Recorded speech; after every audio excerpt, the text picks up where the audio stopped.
Geliefdes, ons gaan voort in ons studie oor Openbaring en ons is vanmôre by Openbaring hoofstuk 16. Ons gaan daar saam lees die eerste 11 verse. En jy sal sien, dis so half in die middel van die hoofstuk, maar dis omdat ek graag met die volgende geleentheid, wanneer ons by vers 12 tot 16 kom, so 'n bietjie meer tyd wil spandeer, want daar is in die wêreld baie te sê oor die dag van Armageddon. En wat gaan presies gebeur? Hoe gaan dit lyk? En ons as gereformeerdes het 'n sekere siening oor wat die dag van Armageddon is. En dit gaan ons volgende keer by stil staan. So ek wil graag die eerste 5 skale wat uitgegiet word hanteer. En dan sal ons nou volgende keer sal ons nou stil staan by daai gedeelte. Daarom dat ons so 'n bietjie in die middel van die hoofstuk stil staan, maar anders is dit net te lank 'n dag en ons nie deur alles kom nie. So vanmôre gaan ons dan saam lees uit Openbaring 16, vers 1 tot 11. Voordat ons saam luister na die woord van die Here, kom ons bid eers saam.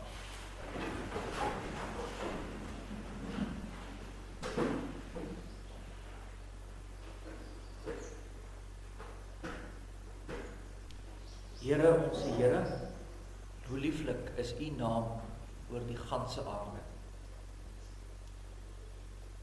Hoe wonderlik is dit vir ons om hier as kinders van die Allerhoogste by mekaar te kom in U huis. Om te besef hoe groot U genade is, dat nie uit onsself nie uit ons werke nie uit dit wat ons na die tafel bring nie, maar uit loutere genade staan ons vanmôre voor U met leë hande. En tog is U ons God en Vader. U het ons by die naam geroep en ons behoort aan U. En ons is veilig in die holte van U hand. Al gebeur wat. Vanmôre sal ons dit ook weer sien dat U kinders ken en dat U kinders lei en dat ons vrede in ons hart kan hê. Want U is getrou. Ons is ontrou, ons rebelleer teen die woord, teen die waarheid, maar U belofte staan van ewigheid tot ewigheid. Daarom as ons hier by mekaar is, loof en prys ons U. Ons dankie vir elkeen wat hier vanmôre is. Ons dankie vir die gemeenskap van gelowiges wat ons ook hier kan beleef. En hier waar ons by mekaar is, bid ons dan ook vir mekaar. Here, ons wil besonder vir die Fourie familie bid, vir klein Zara, waar daar 'n groot kommernis is oor moontlike breinskade, die klein lyfie wat nie reageer soos wat daar graag sou wou nie. Ons bid en vra dat U vir daardie gesin sal omvou met U liefde en sal dra vir sonde. Ons vra dat U met hulle sal wees op hierdie pad. En ons vra dat U wil is dat U daardie kindjie ook ten volle genees. Maar ons berus ook ons daarby dat U het beheer van alles is. En niks gebeur buite U raadsplan. En alles gebeur ten goeie vir die wat U liefhet. Daarom lê ons dit aan die voete neer en vra Here, laat U wil geskied. Ons bid vir Adrian Delary, sy vrou in die week oorlede is, Erika. Ons bid en vra dat U ook vir daardie gesin vertroosting sal bring. Daar is ook ander siek is, deur moeilike tye gaan. Here, ons bid en vra dat U met elkeen sal wees. Die hand van genade op ons sal rus, dat U ons sal veilig, gesond sal hou. Maar soos altyd bid ons dat U wil geskied. Ons kom dan nou vanmôre om U woord te hoor. Ons het met verwagting gekom. Ons bid en vra dat U dan nou tot ons sal spreek, dat U vir ons dit sal oopbreek deur die werking van U Gees en dat ons ook sal verstaan wat U vir ons hier in Openbaring 16 wil sê. Dit bid ons in die naam van ons Here Jesus Christus alleen. Amen.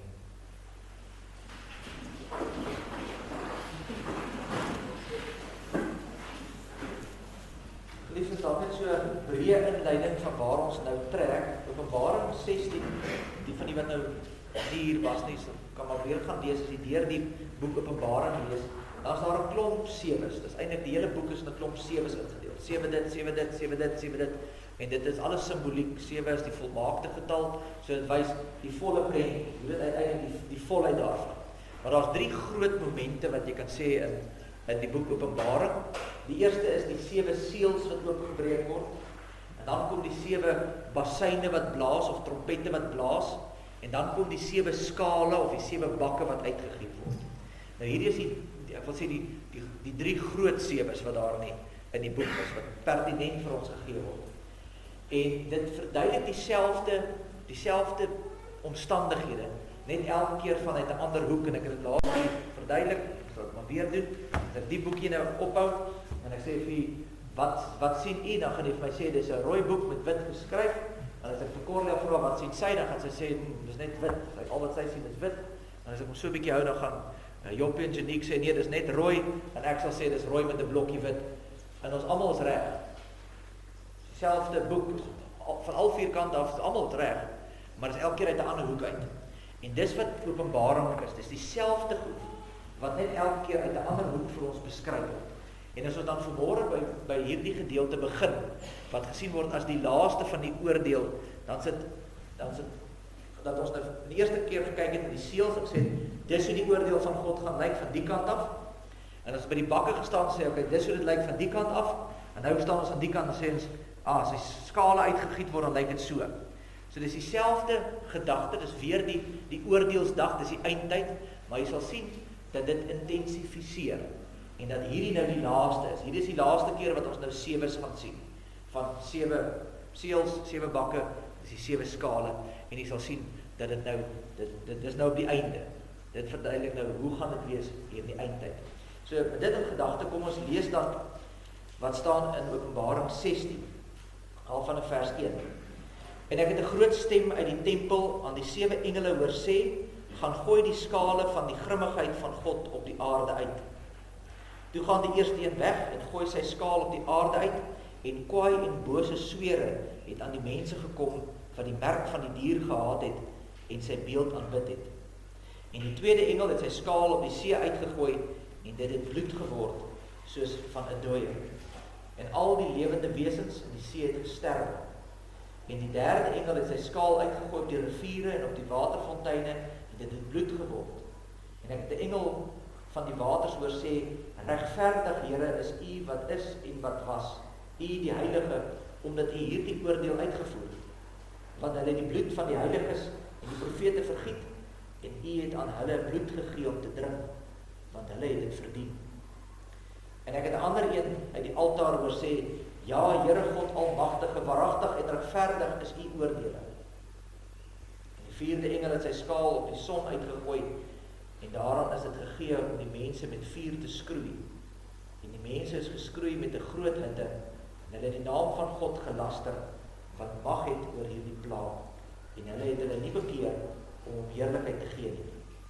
Die vyfde engel het sy skaal uitgegooi op die troon van die dier, en sy koninkryk is verduister, en hulle het hulle tonge gekou van pyn, en hulle het die God van die hemel gelaster oor hulle pyne, en oor hulle swere, en hulle het hulle nie bekeer van hulle werke nie. Net tot sover uit die woord van die Here. Salig is ons, as ons die woord van die Here hoor, en dit ook in ons harte bewaar. Die geliefde gemeente van ons Here Jesus Christus, ek weet nie of jy al opgelet het in die lewe nie, dat daar baie keer met 2 mense presies dieselfde ding gebeur, maar hulle reaksie daarop is heeltemal anders. Ons vat 'n voorbeeld. 2 mense verloor elkeen 'n geliefde. Selfde omstandighede. Die een kom nader aan die Here, leer hom te bid, leer hom te vertrou, die geloof word sterk. Die ander persoon word bitter, word kwaad vir die Here, word kwaad vir die kerk, kom nooit weer in die kerk, is die kerk se skuld. Die een buig die knie voor die Here, en die ander een bal die vuis na die hemel. Selfde omstandighede, selfde swaar kry, maar 2 verskillende reaksies. En dan vra mens hoekom sal sommige mense nader aan die Here kom, as dit swaar kry oor hulle pad kom, en hoekom is daar sekere mense wat die Here verder van die Here af weggaan, eintlik sê die Here wegskuif van hulle af. En baie mense dink dat swaar kry verander mense. Dit is nie heeltemal waar nie altyd nie. En die Bybel leer vir ons hier iets anders. Kom wys vir ons, swaar kry wys eintlik vir jou net wat reeds in jou hart leef. Swaar kry openbaar net dit wat reeds in jou hart is. En dis presies wat ons hier in Openbaring 16 sien. Ons kom nou by die gedeelte waar die Here die skale van oordeel oor die wêreld uitgiet. En die groot skok as hierdie skale uitgegiet word, is nie die plan nie. Dis nie die fokus nie. Sal sien, ek sal net nou vir julle probeer wys in die teks. Dis nie die gedagte wat hier gegee moet word. Ons moet gaan kyk, wat beteken dit en wat beteken dat en wat is hierdie ding nie. Dis nie die doel nie. Die doel is om te sê die oordeel is groot. Die groot rede wat die fokus wat Johannes vir ons wil gee is, sê kyk hoe reageer die mense. Hulle besef die oordeele kom van God. Hulle besef sy mag, hulle sien die oordeel, hulle beleef dit. Maar hulle kom nie tot bekering nie. Teendeel, die teenoorgestelde gebeur. Hulle laster God. Hulle draai weg van hom. Hoekom? Omdat God se oordeele nie mense se harte verander nie. Dit openbaar die mense hart. In ander woorde, dit wys vir jou eintlik wat het nog altyd in daai mense se harte geleef. En in hierdie hoofstuk sien ons dan iets van God se heiligheid, maar in besonder sien ons dan iets van die verdorwenheid van die mens. In ander woorde, hoe die sonde in die mens se hart ingekom het. En daarom is ons tema vanmôre God se oordeel openbaar in die mens se hart. En ons gaan hier 3 dinge in die teks sien. Ons sien eerstens dat die oordeel is regverdig. Ons sien God se oordeel verander nie die harde harte nie. En omdat die oordeel nie hulle harte verander nie, het ons iets anders nodig. En dis die derde punt. Wat het ons dan nodig? So kom ons kyk so 'n bietjie daarna. Die eerste punt dan is dat God se oordeel is regverdig. Dis vers 1 tot 7. Dis daai eerste 3 skale. Maar voordat ons kyk na die skale self, wil ek vir julle wys op iets belangriks. As jy kyk dan na vers 1, dan sien ons hierdie oordeele begin nie by die aarde nie. Begin nie by ons, begin by God. Johannes hoor 'n harde stem in die hemel wat sê aan die 7 engele, giet nou die 7 skale van grimmigheid, van God se grimmigheid oor die aarde uit. So wie beveel dit? God. Dit beteken dat die oordeel gaan nie eendag begin omdat die wêreld buite beheer raak. Of die oordeel gaan nie op 'n stadium kom as die Here sê, wag, nou raak die Satan daarom net te sterk. Nou moet ek iets doen. Laat ek gou keer, kom ons bring die oordeelsdag nie. Dis nie iets wat moet gebeur en dan sal dit nou die Here, as ek nou die woordjie gebruik, trigger en dan begin die oordeel nie. Nee. Dis binne God se raadsplan. God gee die bevel. Dis nou se tyd. Die van julle wat hier was toe ons na Openbaring 15 gekyk het, sal onthou dat die tempel van die Here word daar aan die einde van hoofstuk 15 word die tempel gevul met die rook, die heiligheid, die heerlikheid van God kom en dan sê hy, nou stuur ek my engele uit en niemand mag in of uitgaan voordat dit nie klaar is. Met ander woorde, die Here het klaar gesê, dis wat gaan gebeur. Dis die plan van aksie en al wat ons nou sien is, nou word dit uitgevoer. God bly in beheer van die situasie. En dan sien ons, dan begin die skale uitgegooi word. En as ons dan nou in die skale gaan kyk, dan moet jy onthou, dit is simboliese taal. Ons praat in die teologie van 'n apokaliptiese boek. Met ander woorde, dit is simbole wat gebruik word om vir ons iets te vertel. En hier word beelde gebruik, en hierdie beelde moet dan vir ons iets simboliseer. So as daar word, byvoorbeeld 'n skaal uitgegooi, of 'n party van die vertalings sê 'n bak. Nou dit kom van die gedagte van 'n, onthou die ou tyd het hulle mos met die skale gewerk het met gewiggies werk. So jy het aan die een kant iets gesit, aan die ander kant het jy hom geweeg totdat hy balanseer en weet jy, dit weeg soveel kilogram. Nou hierdie skaal, as die skaal dan nou vol geword, as hy nou vol kom, dan word hy uitgegooi. En nou is dit 'n beeld van die oordeel van God word nou hier uitgegooi op die aarde. Maar dit beteken nie daar gaan nou 'n engel iewers in die lug verskyn met 'n massiewe bak en hier iets oor ons uitgooi nie. Dis maar net 'n beeld om te sê dit kom oor die aarde. Dit is wat Openbaring is. Dis simboliek. Dis simbole wat gebruik word. Dis iets wat vir ons in 'n beeldvorm gegee word sodat ons dit makliker kan verstaan. So as ons dan kyk na die eerste skaal wat uitgegiet word, dan sê vers 2, daar kom kwaai en bose swere op almal wat die merk van die dier gedra het. Nou die eerste hoorders wat hierdie woorde sou hoor, sou dadelik in hulle kop sou dadelik spring na Egipte en die 10 plaag. Want swere is een van die 10 plaag. Dis die 6de plaag in die tyd van Moses en Farao. En wat Johannes nou doen is hy gebruik een van die goed wat hulle alreeds van weet.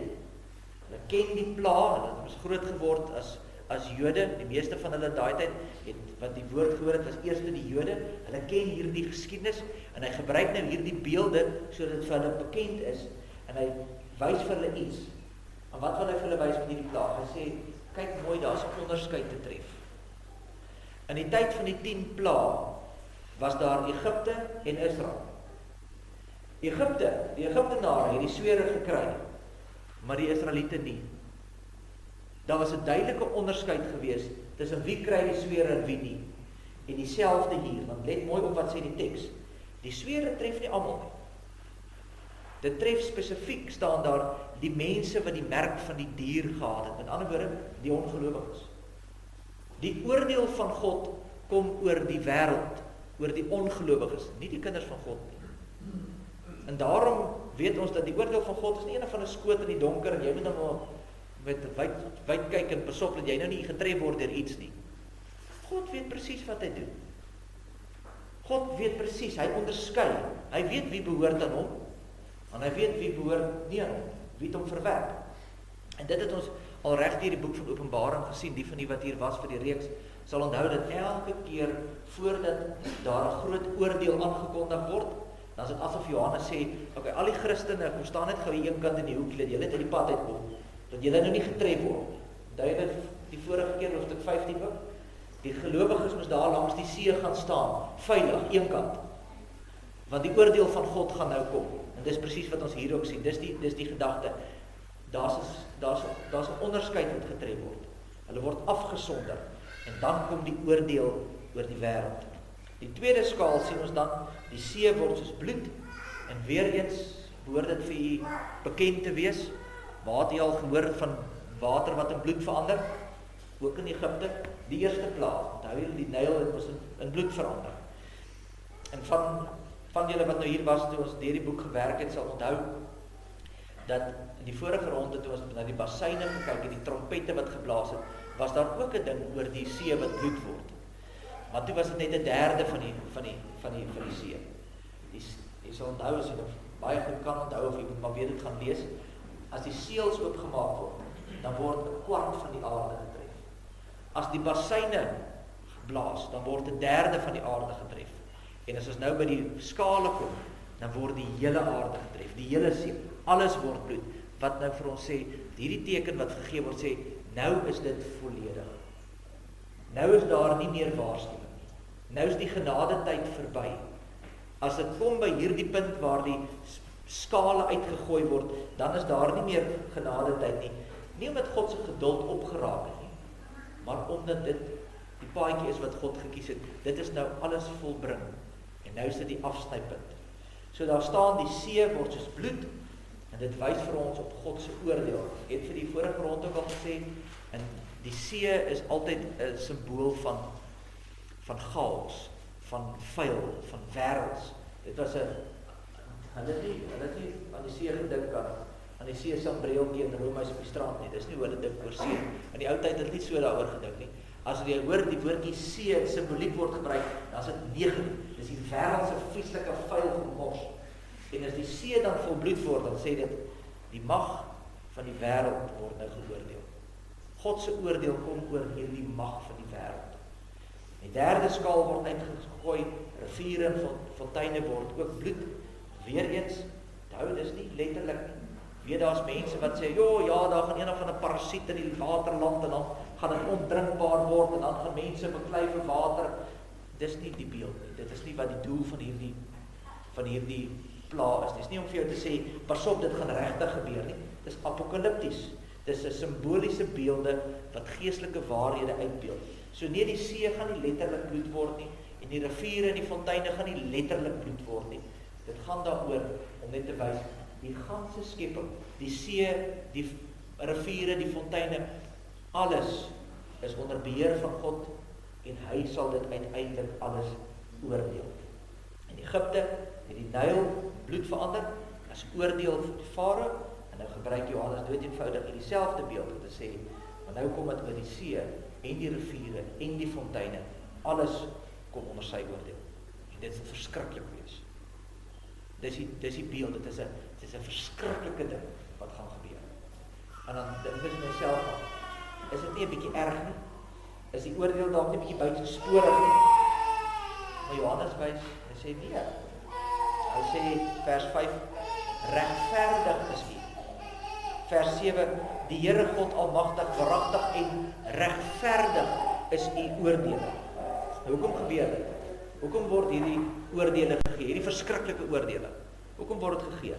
Want hy sê, omdat hulle, dis nou die wat nou deur die plaag getref word, die ongelowiges, omdat hulle die bloed van die heiliges en die profete vergiet het. Dis vers 6. Met ander woorde, hierdie oordeel kom nie uit die bloute nie. Die oordeel kom, want hierdie mense het hulle lewe lank oorlog gevoer teen God. Hulle was nog altyd teen die Here. Hulle het die kerk van Christus vervolg. Dink nou maar byvoorbeeld aan iets soos die moslems, wat die kerk van Christus, die kinders van God doodmaak, God se woord verwerp. En nie net hulle nie, maar almal wat teen Christus is. Almal wat nie die knie buig voor Christus. Hulle is die vyande van die kerk. En hulle ontvang nou dit wat hulle gesaai het.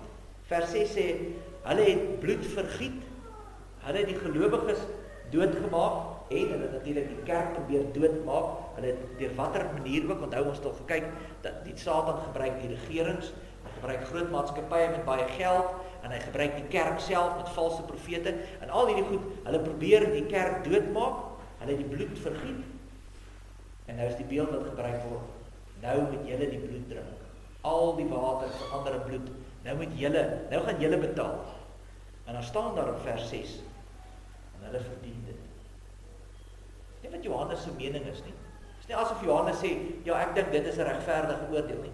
Dis God wat sê, hulle verdien dit.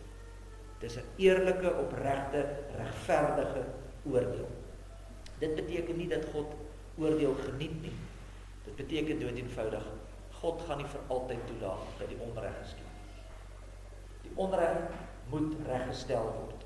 En dit is wonderlike nuus, want kan jy nou dink as ons in 'n wêreld geleef het waar God nooit sou oordeel, waar die moordenaars nooit rekenskap sou gee nie, waar onreg nooit reggestel word, waar die bloed van die gelowiges roep tot God, maar nooit geantwoord word. In Openbaring 16 sê nee, dis hoe dit gaan werk nie. God sien, God onthou, en God sal reg laat geskied. En daarom hoef die kerk nooit self op te tree en wraak te neem. Ons hoef nie reg in eie hande te neem nie. Hoekom nie? Want die regter van die heelal sal sorg dat reg en geregtigheid sal geskied. En dis die eerste ding wat ons hier in hierdie gedeelte van Hoofstuk 16 sien. Daar is regverdige oordeel wat sal kom. Dan die tweede ding wat ons hier sien is God se oordeel verander nie die mens se harte nie. Dis vers 8 tot 11. Ek kan maar weer self gaan lees. In die gedeelte sien ons hoe die mens aanhoudend skop teen God. Hulle kom nie tot bekering nie. Mens, as mens deur dit lees, dan dink mens, wat fout met die mense? Hulle beleef die swaar kry, hulle beleef die oordeel van God, en tog kom hulle nie tot inkeer nie. Dit word al hoe erger. Die sere, die eerste skaal sê daar's swere wat kom. Die tweede ene wys die see word getref, en dan die vars water, die riviere, die fonteine. Die vierde skaal sê die son brand deur rook uit hulle uit. Dis pyniging, dis seer, dis ongemak, dis nie lekker nie.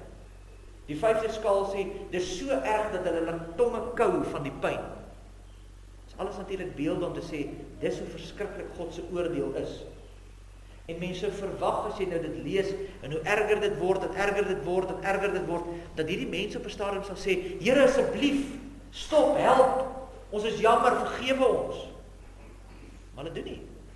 Teendeel, vers 9 sê, hulle het God gelaster. Hulle het hulle nie bekeer om hom die heerlikheid te gee. In vers 11 sê dit weer, hulle het die God van die hemel gelaster, en hulle het hulle nie van die werke bekeer nie. En wat doen Johannes hier? Hy wys vir ons 2 keer dieselfde ding. En dis hier waar die fokus is. Hy wil vir jou iets probeer sê hier. Hy sê vir jou, hou opkyk na die beelde wat gegee word, die skaal, en dis nie waaroor dit gaan hier. Die fokus van Openbaring 16 gaan nie oor wat is in hierdie skaal, wat beteken die swere, is dit nou vigs, is dit nou dit, is dit, want dit is wat mense doen. Hulle sal sê, wag, swere beteken COVID. Dit was regtig so, jy sal nou toe COVID uitbreek, toe almal sê, daar is die swere nou van Openbaring 16. Nee, dis nie die doel van die oefening nie. Die doel is nie om elke ding te probeer verklaar nie. Die doel is om te sê, dis verskriklik. Die oordeel van God is verskriklik. En weet julle wat nog erger is dit? Die mense kom nie tot bekering nie. Die fokus lê nie by die pla nie. Die fokus lê by die mense wat nie tot bekering kom nie. Dan vra mens maar, hoekom kom hulle nie tot bekering nie? Hoekom is hulle so hardkoppig? Is dit omdat hulle dalk nie weet dat dit van God af is nie? Sê vers 9, nee. Hulle weet dit van God af. Dit staan daar. Hulle het God gelaster as gevolg van die plan. Is dit dalk omdat dit nie erg genoeg is nie? Is dit dalk vir hulle gemaklik en dat ons gemaklik is en bly ons waar ons is? Ons skuif ons nie, is dit 'n gemaksone is en bly ons daar? Is dit dalk is hulle maar net gemaklik? Nee, kan ook nie wees nie, want hulle kou hulle tonge van pyn, so dis 'n walglike omstandighede. So wat is dan die probleem? Die probleem is nie die oordeel nie. Die probleem is hulle harte. En dis ook nie die eerste keer dat ons dit sien nie. Onthou julle in die Bybel, Farao, tyd van Moses, onthou julle, na die eerste plaag het hy nie tot bekering gekom nie. En na die tweede plaag het hy nie tot bekering gekom nie. En na die derde plaag het so dit aangaan, hy het nooit tot bekering gekom nie. En elke keer wanneer God sy mag geopenbaar het Farao so hard net nog harder geword. En nou gebeur presies dieselfde op die oordeelsdag. Die plaag verander nie die mense se hart. Die plaag openbaar net vir ons wat is reeds in hulle harte. En geliefdes, dis vir ons nog 'n taai waarheid om te vat. Want ons dink dikwels as ons dalk iemand sien wat nog nie tot bekering gekom het, dan dink ons, ja, maar ons moet net 'n bietjie harder werk. Of as God net vir hulle 'n wonderwerk doen, of as God hulle dalk deur swaar tye sit, dan sal hulle oë oopgaan. Dan sal hulle sekerlik tot bekering kom. Openbaring 16 en die res van die Bybel leer ons, swaar kry verander nie noodwendig 'n mens nie. Dit openbaar dikwels maar net wat reeds in daai persoon se hart leef. En dis presies waarom ons die evangelie nodig het. Want die Bybel sê vir ons grootste probleem is nie ons omstandighede. Ons grootste probleem is ons harte. En daarom beloof die Here in die Ou Testament vir Esegiel, hy sê in Esegiel 36, ek gaan dit nie vir julle makliker maak nie. Hy sê ek gaan vir julle 'n nuwe hart gee. En as hy in die Nuwe Testament is Jesus verskyn en hy praat met die Fariseërs, as hy daar besig is met hulle sê van Nikodemus, julle moet wedergebore word. Julle het nie nog meer inligting nodig nie. Julle het nie groter wondertekens nodig nie. Julle het 'n nuwe hart nodig. Dis waar die probleem lê. En geliefdes, as ons dan nou self so 'n bietjie met toets staan, dink gou vir 'n oomblik in jou eie lewe, as swaarte oor jou pad kom, wat openbaar dit van jou hart? As jy deur moeilike tye gaan, dink gou 'n bietjie wat in die laaste paar maande of jare iets waardeur jy gegaan het. Het dit jou nader aan die Here gebring? Het dit jou meer laat bid? Meer laat vertrou? Nader aan die Here gebring? Of het jy bitter geword? Kwaad geword? Begin murmureer, God beskuldig? Verder van die Here weg? Want swaar kry skep nie geloof nie. Dit openbaar vir jou geloof. Dit wys vir jou waar jou geloof lê. En daarom is die grootste wonderwerk nie dat God eendag die aarde gaan tref met sy oordeel.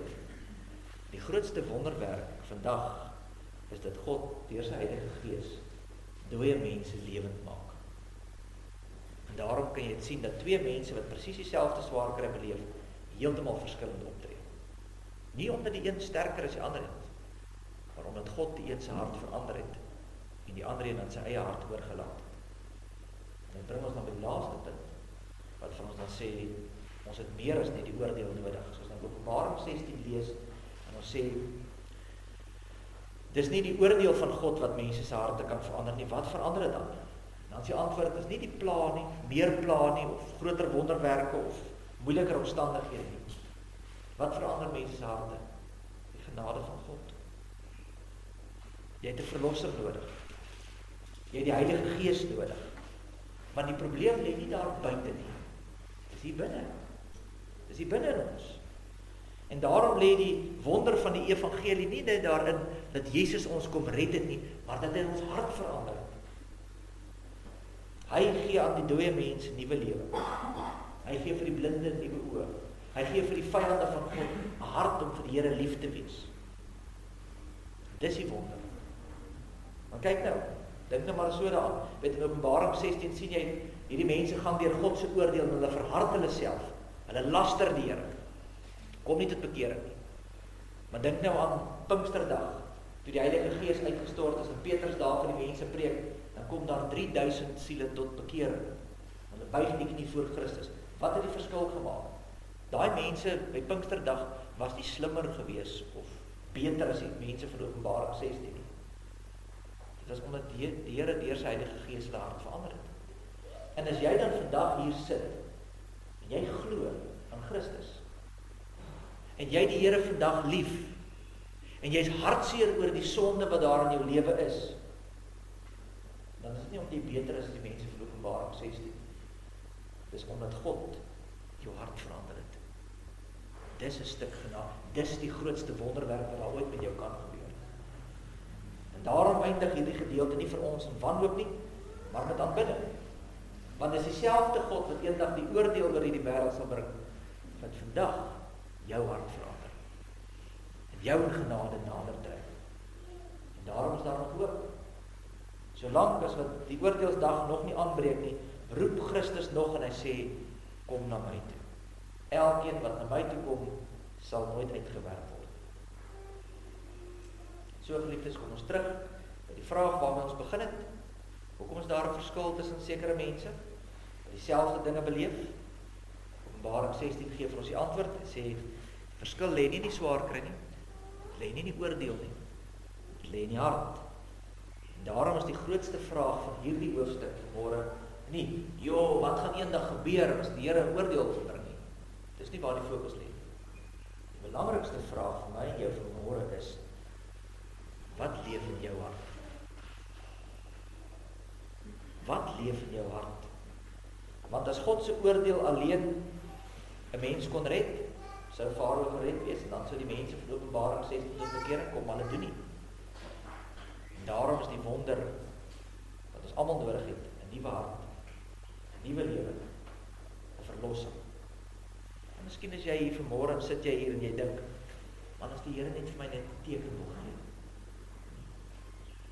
As die Here net vir my een of ander wonderwerk wil gee, as hy net vir my die deur wil oopmaak en die geleentheid sal gee, dan Openbaring 16 sê, nee, die grootste wonderwerk wat God vir die sondaar doen, is nie om jou omstandighede te verander en vir jou 'n deur oop te maak of vir jou een of ander wonderwerk. Die grootste wonderwerk is dat jou hart verander. Dis die belangrikste. En daarom sê ek weer, as jy vandag hier sit en jy die Here lief en jy verlang om die Here te dien en jy is bedroef oor jou sonde, dan moet jy nie vandag huis toe gaan en dink, ek het by myself besluit om 'n beter mens te wees nie. Nee. Jy moet huis toe gaan en sê, dankie Here. Dankie dat U genade vir my gegee het en my hart nuut gemaak het. En as jy hier sit en jy ken hom nog nie wag vir 'n teken nie. Nie wag vir 'n wonderwerk nie. Moenie wag vir ander omstandighede nie. Die Here roep jou nou deur sy woord. Vandag sê kom. En die wonderlike belofte bly staan. Elkeen wat na my toe kom, hom sal ek nooit uitwerp. Amen. Kom ons bid saam.